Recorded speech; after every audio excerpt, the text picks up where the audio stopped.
היי לכולם, רציתי לדבר היום על מה קורה לנו בזמן שאנחנו נכנסים לממד בזמן האזעקות.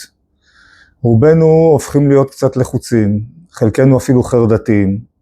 אז מה שקורה, נכנסת לעבודה המערכת ההישרדותית שלנו, שהיא המערכת הסימפתטית. המטרה שלנו היא להפעיל את עצב הווגוס, שהוא בעצם אחראי על הרוגע, על המערכת הפרסימפתטית.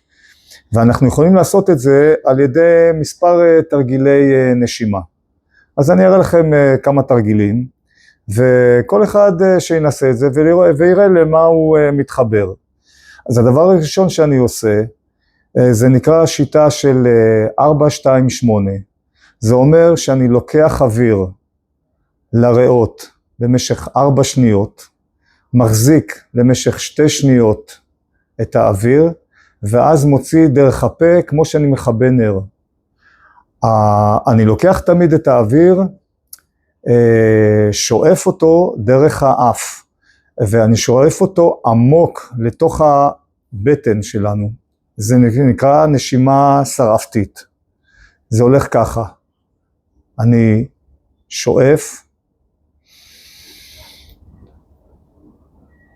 נשאר למשך 2 שניות עם אוויר בריאות, ואז נושף למשך 8 שניות.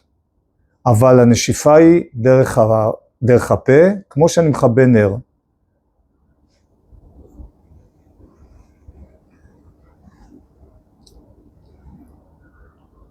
אוקיי?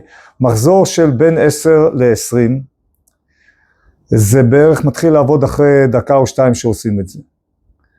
עוד שיטה זה פשוט שאיפה לריאות, שוב דרך האף, השאיפה לריאות ישר לבטן. השאיפה שאנחנו לוקחים, אנחנו לוקחים עד הסוף, ואז עוד איזה שאיפה קטנה, ומוציאים דרך הפה. אותו דבר כמו שאנחנו מכבים נר. זה הולך בצורה כזאת. שאיפה דרך האף, ואז מוציאים דרך הפה כמו כיבוי של נר.